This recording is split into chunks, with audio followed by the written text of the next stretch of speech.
Hello, welcome to my YouTube channel. 2025 examination ಪ್ರಥಮ ಭಾಷೆ ಕನ್ನಡ ಇವತ್ತಾಗಿರುವಂತಹ ಒಂದು ಎಕ್ಸಾಮ್ ಆಗಿದೆ. ಸೊ ಇಲ್ಲಿ ನಾ ಏನ್ ಮಾಡ್ತಾ ಇದ್ದೀನಿ ಅಂದ್ರೆ ಆನ್ಸರ್ಸ್ ಗಳನ್ನ ಹೇಳ್ಕೊಡ್ತಾ ಇದ್ದೀನಿ. ಅಂದ್ರೆ ಜಸ್ಟ್ 1 ಮಾರ್ಕ್ಸ್ ಕ್ವಶನ್ ಆನ್ಸರ್ಸ್ ಅನ್ನ ಮಾತ್ರ ನಾನು ಇಲ್ಲಿ ಕವರ್ ಮಾಡ್ತಾ ಇದ್ದೀನಿ. ಅಂಡ್ ನಿಮ್ದು ಎಷ್ಟು ಕರೆಕ್ಟ್ ಆಗ್ಯದ ಅಂತ ಹೇಳಿ ಮಾತ್ರ ಚೆಕ್ ಮಾಡ್ಕೊಳ್ಳಿ. ಏನಾದ್ರೂ ರಾಂಗ್ ಆಗಿದೆ, ಏನಾದ್ರೂ ಮಿಸ್ಟೇಕ್ಸ್ ಆಗಿದ್ರೆ ದಯವಿಟ್ಟು ಆ ಕಡೆ ಜಾಸ್ತಿ ಫೋಕಸ್ ಮಾಡಕ್ ಹೋಗ್ಬೇಡಿ. ಯಾಕಂದ್ರೆ ಇನ್ನೂ 5 ಎಕ್ಸಾಮ್ಸ್ ಅದ. ಸೊ ಅದ್ರ ಮೇಲೆ ಅಂದ್ರೆ ಆ 5 ಸಬ್ಜೆಕ್ಟ್ ಮೇಲೆ ಫೋಕಸ್ ಅನ್ನ ಮಾಡಿ. ಮತ್ತೆ ನಿಮ್ದು ಇವತ್ತು ಎಕ್ಸಾಮ್ಸ್ ಹೇಗಾಗಿದೆ ಅಂತ ಹೇಳಿ ಕಮೆಂಟ್ ಅನ್ನ ಮಾಡಿ. ಓಕೆ, ರೋಮನ್ ಸಂಖ್ಯೆ 1, ಕೆಳಗಿನ ಪ್ರಶ್ನೆಗಳಿಗೆ ಅಥವಾ ಅಪೂರ್ಣ ಹೇಳಿಕೆಗಳಿಗೆ 4 ಆಯ್ಕೆಗಳನ್ನು ನೀಡಲಾಗಿದೆ. ಅವುಗಳಲ್ಲಿ ಸೂಕ್ತವಾದ ಉತ್ತರವನ್ನ ಆರಿಸಿ ಕ್ರಮಾಕ್ಷರದೊಂದಿಗೆ ಬರೆಯಿರಿ. ಸೊ ಇಲ್ಲಿ ಟೋಟಲ್ ನಮ್ಗೆ ಏನ್ ಕೇಳಿದೆ ಅಂದ್ರೆ 6 ಪ್ರಶ್ನೆಗಳನ್ನ ಕೇಳಿದಾರೆ. ಪ್ರತಿಯೊಂದಕ್ಕೂ 1 ಅಂಕಗಳಿರುತ್ತೆ. ಸೊ ಟೋಟಲ್ ನಮ್ಗೆ ಎಷ್ಟು ಸಿಗುತ್ತೆ ಅಂದ್ರೆ 6 ಅಂಕಗಳು. ಮೊದಲನೇ ಪ್ರಶ್ನೆ, ಅನುಸ್ವಾರ ವಿಸರ್ಗಗಳನ್ನು ಹೀಗೆನ್ನುವರು? ಆನ್ಸರ್ ಯೋಗವಾಹ. ಎರಡನೇ ಪ್ರಶ್ನೆ, ಲೋಕದೋಳ್ ಎಂಬ ಪದದಲ್ಲಿರುವ ವಿಭಕ್ತಿ? ಉತ್ತರ ಸಪ್ತಮಿ. ದೋಳ್ ಅನ್ನೋ ಕೆಳಗೆ ಏನ್ ಮಾಡಿದೀನಿ, ಅಂಡರ್ಲೈನ್ ಹಾಕಿದೀನಿ. ಸೊ ಓಳ್ ಅನ್ನೋದ್ರೊಳಗೆ ಬರುತ್ತೆ ಅಂದ್ರೆ ಸಪ್ತಮಿ ವಿಭಕ್ತಿ. ಮೂರನೇ ಪ್ರಶ್ನೆ, ಕಂಗೆಡು ಪದವು ಈ ಸಮಾಸಕ್ಕೆ ಉದಾಹರಣೆಯಾಗಿದೆ? ಉತ್ತರ ಕ್ರಿಯಾ ಸಮಾಸ. ನಾಲ್ಕನೇ ಪ್ರಶ್ನೆ, ಯುದ್ಧಕ್ಕೆ ಹೋಗಿರುವ ತನ್ನ ಮಗನ ಕಣ್ಣುಗಳಂತೆಯೇ ಇವೆಯಲ್ಲ? ಇಲ್ಲಿ ಬಳಕೆಯಾಗಿರುವ ಲೇಖನ ಚಿಹ್ನೆ ಪ್ರಶ್ನಾರ್ಥಕ. ಕ್ವಶನ್ ನಂಬರ್ 5, ಅನುನಾಸಿಕ ಸಂಧಿಗೆ ಉದಾಹರಣೆಯಾಗಿರುವ ಪದ ಸನ್ಮಾನ. ಆರನೇ ಪ್ರಶ್ನೆ, ಜಾಣತನ ಎಂಬುದು ಈ ವ್ಯಾಕರಣಾಂಶವಾಗಿದೆ? ಆನ್ಸರ್ ತದ್ದಿತಾಂತ ಭಾವನಾಮ. ನೆಕ್ಸ್ಟ್, ರೋಮನ್ ನಂಬರ್ 2, ಕೆಳಗಿನವುಗಳಲ್ಲಿ ಮೊದಲೆರಡು ಪದಗಳಿರುವ ಸಂಬಂಧದಂತೆ ಮೂರನೆಯ ಪದಕ್ಕೆ ಸರಿ ಹೊಂದುವ ಸಂಬಂಧಿ ಪದವನ್ನು ಬರೆಯಿರಿ. ಇಲ್ಲಿ ಸಹ 4 ಪ್ರಶ್ನೆಯನ್ನ ಕೇಳಿದಾರೆ. ಪ್ರತಿಯೊಂದಕ್ಕೂ 1 ಅಂಕ ಇರುತ್ತೆ. ಸೊ ಟೋಟಲ್ ಆಗಿ ನಮ್ಗೆ ಇಲ್ಲಿ 4 ಅಂಕಗಳು ಸಿಗುತ್ತೆ. ಏಳನೇ ಪ್ರಶ್ನೆ, ದೃಷ್ಟಿ, ದಿಟ್ಟಿ, ತಪಸ್ವಿ, ತವಸಿ. ಎಂಟನೇ ಪ್ರಶ್ನೆ, ನಾನು ಪುರುಷಾರ್ಥಕ ಸರ್ವನಾಮ, ಯಾರು ಪ್ರಶ್ನಾರ್ಥಕ ಸರ್ವನಾಮ. 9, ಸುಮ್ಮನೆ ಸಾಮಾನ್ಯಾರ್ಥಕ ವ್ಯಯ, ಸರಸರಣೆ ಅನುಕರಣ ವ್ಯಯ. 10, ಸಕಾರಿ, ಸಕ್ಕರೆ, ಕಳುವ್ಯಾರೆ, ಕಳುಹಿಸಿದ್ದಾರೆ. ರೋಮನ್ ನಂಬರ್ 3, ಕೆಳಗಿನ ಪ್ರತಿಯೊಂದು ಪ್ರಶ್ನೆಗಳಿಗೆ ಒಂದೊಂದು ವಾಕ್ಯದಲ್ಲಿ ಉತ್ತರ ಬರೆಯಿರಿ. ಇಲ್ಲಿ 7 ಪ್ರಶ್ನೆಗಳನ್ನ ಕೇಳಿದಾರೆ. ಪ್ರತಿಯೊಂದಕ್ಕೂ 1 ಅಂಕಗಳಿರುತ್ತೆ. ಸೊ ಟೋಟಲ್ ಆಗಿ ಇಲ್ಲಿ 7 ಅಂಕಗಳು. 11ನೇ ಪ್ರಶ್ನೆ, ಶಾನುಭೋಗರ ಬ್ರಹ್ಮಾಸ್ತ್ರ ಯಾವುದು? ಉತ್ತರ ಕರ್ದಿ ಪುಸ್ತಕ. 12ನೇ ಪ್ರಶ್ನೆ, ಶಿವಾನುಭವ ಶಬ್ದಕೋಶ ಕೃತಿ ಬರೆದವರು ಯಾರು? ಉತ್ತರ ಗ ಗು ಹಳಕಟ್ಟಿ. 13ನೇ ಪ್ರಶ್ನೆ, ಶಬರಿ ರಾಮ ಲಕ್ಷ್ಮಣರಿಗಾಗಿ ಏನನ್ನು ಸಂಗ್ರಹಿಸಿದ್ದಳು? ಉತ್ತರ ಪರಿಮಳದ ಹೂವು, ರುಚಿಕರವಾದ ಹಣ್ಣು ಹಂಪಲ, ಮಧುಪರ್ಕ ಎಂಬ ಪಾನೀಯವನ್ನು ಸಂಗ್ರಹಿಸಿದ್ದಳು. 14ನೇ ಪ್ರಶ್ನೆ, ಸೂರ್ಯ ಮಿತ್ರನು ತನಗೆ ಕಾಶ್ಯಪಿ ಎಂಬ ತಂಗಿ ಇಲ್ಲ ಎಂದು ಹೇಳಲು ಕಾರಣವೇನು? ಉತ್ತರ ಅವರಿಗೆ ಸಲುಗೆಯನ್ನು ಕೊಟ್ಟರೆ ಮೊದಲಿನಂತೆ ಸೊಕ್ಕಿನಿಂದ ಹಾಳಾಗುವರೆಂದು. 15ನೇ ಪ್ರಶ್ನೆ, ದುರ್ಯೋಧನನು ಯಾರಿಬ್ಬರನ್ನು ಕೊಂದ ಬಳಿಕ ಸಂಧಿ ಮಾಡಿಕೊಳ್ಳುವುದಾಗಿ ಹೇಳಿದನು? ಉತ್ತರ ಭೀಮ ಮತ್ತು ಅರ್ಜುನ. 16ನೇ ಪ್ರಶ್ನೆ, ಮುನಿಸಿತರು ಲವನು ಕುದುರೆಯನ್ನು ಕಟ್ಟಿದ್ದನ್ನು ಕಂಡು ಹೆದರಲು ಕಾರಣವೇನು? ಉತ್ತರ ಅರಸರು ನಮ್ಮನ್ನು ಬಡಿವರು ಎಂದು. 17ನೇ ಪ್ರಶ್ನೆ, ದುಡ್ಡಿನ ಪೈತ್ಯ ಆಡರಿದವರಿಗೆ ಯಾವುದು ಕ್ಷುದ್ರವಾಗಿ ಕಾಣುತ್ತದೆ? ಉತ್ತರ ಜಗತ್ತು.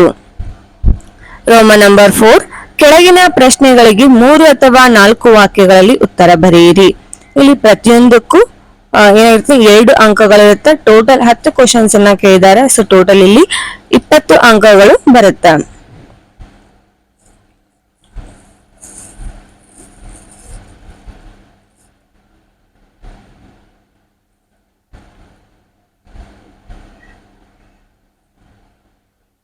ನೆಕ್ಸ್ಟ್, ರೋಮನ್ ನಂಬರ್ 5, ಕೆಳಗಿನ ಕವಿಗಳ ಅಥವಾ ಸಾಹಿತಿಗಳ ಜನ್ಮಸ್ಥಳ, ಕಾಲ, ಕೃತಿ ಮತ್ತು ಬಿರುದು ಅಥವಾ ಪ್ರಶಸ್ತಿಗಳನ್ನ ಕುರಿತು ವಾಕ್ಯ ರೂಪದಲ್ಲಿ ಬರೆಯಿರಿ. ಇಲ್ಲಿ ಇಬ್ಬರು ಕವಿಗಳ ಹೆಸರನ್ನ ಕೊಟ್ಟಿದ್ದಾರೆ. ಆ ಕವಿಗಳ ಬಗ್ಗೆ ನಾವಿಲ್ಲಿ ಏನ್ ಮಾಡ್ಬೇಕಂದ್ರೆ ಅವ್ರದ್ದು ಜನ್ಮಸ್ಥಳ ಆಗಿರ್ಬೋದು, ಕಾಲ, ಕೃತಿ ಮತ್ತು ಅವ್ರು ತೆಗೆದುಕೊಂಡಂತಹ ಪ್ರಶಸ್ತಿಗಳನ್ನ ಕುರಿತು ವಾಕ್ಯ ರೂಪದಲ್ಲಿ ಬರಿಬೇಕು. ಸೊ ಇಲ್ಲಿ ಪ್ರತಿಯೊಬ್ಬರಿಗೂ ಏನಾಗುತ್ತೆ ಅಂದ್ರೆ 3 ಅಂಕಗಳದೆ. ಸೊ ಟೋಟಲ್ ಆಗಿ ಇಲ್ಲಿ 6 ಅಂಕಗಳು ಬರುತ್ತೆ. ನೆಕ್ಸ್ಟ್ ರೋಮನ್ ನಂಬರ್ 6, ಕೆಳಗಿನ ಪದ್ಯ ಭಾಗಕ್ಕೆ ಪ್ರಸ್ತಾರ ಹಾಕಿ ಘನ ವಿಭಾಗ ಮಾಡಿ ಛಂದಸ್ಸಿನ ಹೆಸರನ್ನು ಬರೆಯಿರಿ. ಸೊ ಇಲ್ಲಿ 30ನೇ ಪ್ರಶ್ನೆ ಒಂದು ವಾಕ್ಯವನ್ನ ಕೊಟ್ಟಿದ್ದಾರೆ. ಅದ್ರದ್ದು ಪ್ರಸ್ತಾರವನ್ನ ಹಾಕಿ ಘನ ವಿಭಾಗವನ್ನ ಮಾಡ್ಬೇಕು ಮತ್ತು ಯಾವ ಛಂದಸ್ ಬರುತ್ತೆ ಅಂತ ಹೇಳಿ ಬರೀಬೇಕು. ಸೊ ಇಲ್ಲಿ ಯಾವ ಛಂದಸ್ ಬರುತ್ತೆ ಅಂದ್ರೆ ಚಂಪಕ ಮಾಲಾ ವೃತ್ತ. ಇದು ನೀವು ಘನ ವಿಭಾಗ ಮಾಡಿ ಬರಿಬೇಕು. ಓಕೆ, ಸೊ ಟೋಟಲ್ ಇಲ್ಲಿ 3 ಅಂಕಗಳು. ನಾ ಜಸ್ಟ್ ಇಲ್ಲಿ ಛಂದಸ್ಸಿನ ಹೆಸರು ಮಾತ್ರ ಹೇಳಿದ್ದೀನಿ. ನೆಕ್ಸ್ಟ್ ರೋಮನ್ ನಂಬರ್ 7, ಕೆಳಗಿನ ವಾಕ್ಯದಲ್ಲಿರುವ ಅಲಂಕಾರವನ್ನು ಹೆಸರಿಸಿ ಲಕ್ಷಣ ಬರೆದು ಸಮನ್ವಯಗೊಳಿಸಿರಿ. ಇಲ್ಲಿ ನಾ ಜಸ್ಟ್ ಅಲಂಕಾರ ಹೆಸರನ್ನ ಬರೆದಿದ್ದೀನಿ, ರೂಪಕ ಅಲಂಕಾರ. ಇದಕ್ಕೂ ಸಹ 3 ಅಂಕಗಳು. ರೋಮನ್ ನಂಬರ್ 8, ಕೆಳಗಿನ ಗಾದೆಗಳಲ್ಲಿ ಯಾವುದಾದರೂ ಒಂದನ್ನು ಗಾದೆಯ ಮಹತ್ವದೊಂದಿಗೆ ವಿಸ್ತರಿಸಿ ಬರೆಯಿರಿ. ಇಲ್ಲಿ 2 ಗಾದೆಯನ್ನ ಕೊಟ್ಟಿದ್ದಾರೆ. ಆಳಾಗಬಲ್ಲವನು ಅರಸನಾಗಬಲ್ಲನು ಅಥವಾ ಒಗಟಿನಲ್ಲಿ ಬಲವಿದೆ. ಸೊ ಈ 2ರೊಳಗೆ ಒಂದಕ್ಕೆ ಮಾತ್ರ ನೀವೇನ್ ಮಾಡ್ಬೋದು ಅಂದ್ರೆ ಆನ್ಸರ್ ನ ಬರಿಬೇಕು. ಅಂದ್ರೆ ಅದ್ರದ್ದೇನು ಆ ಒಂದು ಗಾದೆಯನ್ನ ತಗೊಂಡು ಅದ್ರ ಮಹತ್ವವನ್ನ ವಿಸ್ತರಿಸಿ ಬರಿಬೇಕು. ಇದಕ್ಕೂ ಸಹ 3 ಅಂಕಗಳು. ನೆಕ್ಸ್ಟ್ ರೋಮನ್ ನಂಬರ್ 9, ಕೆಳಗಿನ ವಾಕ್ಯ ಅಥವಾ ಹೇಳಿಕೆಗಳಿಗೆ ಸಂದರ್ಭ ಮತ್ತು ಸ್ವಾರಸ್ಯಗಳನ್ನ ಬರೆಯಿರಿ. ಇಲ್ಲಿ 6 ಕ್ವಶನ್ ಗಳನ್ನ ಕೇಳಿದಾರೆ. ಅದನ್ನ ಸಂದರ್ಭ ಮತ್ತು ಸ್ವಾರಸ್ಯಗಳನ್ನ ಬರಿಬೇಕು.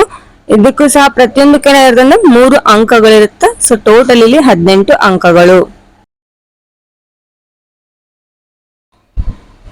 ನೆಕ್ಸ್ಟ್ ರೋಮನ್ ನಂಬರ್ 10, ಕೆಳಗಿನ ಪದ್ಯ ಭಾಗವನ್ನು ಪೂರ್ಣಗೊಳಿಸಿ ಬರೆಯಿರಿ.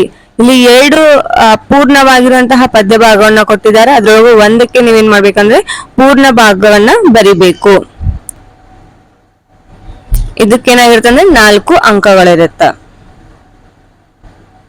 ನೆಕ್ಸ್ಟ್ ರೋಮನ್ ನಂಬರ್ 11, ಕೆಳಗಿನ ಪದ್ಯ ಭಾಗವನ್ನ ಓದಿ ಅರ್ಥ ಮಾಡಿಕೊಂಡು ಅಡಕವಾಗಿರುವ ಮೌಲ್ಯವನ್ನಾಧರಿಸಿ ಸಾರಾಂಶ ಬರೆಯಿರಿ. ಇಲ್ಲಿ 4 ಲೈನ್ ಏನ್ ಮಾಡಿದ್ರೆ ಒಂದು ಪದ್ಯ ಭಾಗವನ್ನ ಕೊಟ್ಟಿದ್ದಾರೆ. ಅದ್ರಲ್ಲಿ ಅದನ್ನ ಚೆನ್ನಾಗಿ ಅರ್ಥ ಮಾಡಿಕೊಂಡು ಅದ್ರೊಳಗಿರುವಂತಹ ಮೌಲ್ಯ ಏನದ ಅನ್ನೋದನ್ನ ಸಾರಾಂಶ ರೂಪದಲ್ಲಿ ಬರಿಬೇಕು. ಇದಕ್ಕೂ ಸಹ 4 ಅಂಕಗಳು. ರೋಮನ್ ನಂಬರ್ 14, ಕೆಳಗಿನ ಯಾವುದಾದರೂ ಒಂದಕ್ಕೆ ಕೊಟ್ಟಿರುವ ಮಾಹಿತಿಯನ್ನು ಆಧರಿಸಿ ಪತ್ರ ಬರೆಯಿರಿ. ಇಲ್ಲಿ ಕೆಳಗೆ ಏನ್ ಮಾಡಿದಾರೆ ಅಂದ್ರೆ 2 ವಿಷಯವನ್ನ ಕೊಟ್ಟಿದ್ದಾರೆ, ಅಥವಾ ಅಂತೇಳಿ. ಹೌದಾ, 2 ವಿಷಯವನ್ನ ಕೊಟ್ಟಿದ್ದಾರೆ. ಆ ವಿಷಯದೊಳಗ ಒಂದಕ್ಕೆ ಏನ್ ಮಾಡ್ಬೇಕಂದ್ರೆ ನೀವು ಪತ್ರವನ್ನ ಬರಿಬೇಕು.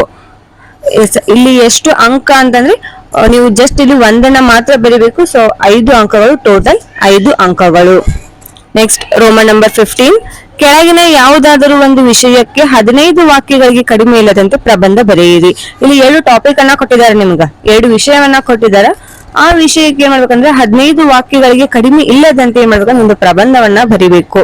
ಏನಾಗಿದೆ ಅಂದ್ರೆ ನೈಸರ್ಗಿಕ ವಿಪತ್ತು ನಿರ್ವಹಣಾ ಕಾರ್ಯದಲ್ಲಿ ತಂತ್ರಜ್ಞಾನದ ಮಹತ್ವ ಅಥವಾ ತ್ಯಾಜ್ಯ ವಸ್ತು ನಿರ್ವಹಣೆ. ಇದಕ್ಕೂ ಸಹ 5 ಅಂಕಗಳು. ಐ ಹೋಪ್ ಈ ವಿಡಿಯೋ ನಿಮ್ಗೆ ಅಂಡರ್ಸ್ಟ್ಯಾಂಡ್ ಆಗಿದೆ ಅಂತ. ನಿಮ್ಗೆ ಏನಾದ್ರು ಯೂಸ್ಫುಲ್ ಅಂತ ಅನಿಸಿದ್ರೆ ನಿಮ್ಮ ಫ್ರೆಂಡ್ಸ್ ಗಳಿಗೆ ಶೇರ್ ಮಾಡಿ ಅಂಡ್ ಕಮೆಂಟ್ ಅನ್ನ ಮಾಡಿ. ಮತ್ತೆ all the very best for your next exams. Thanks for watching.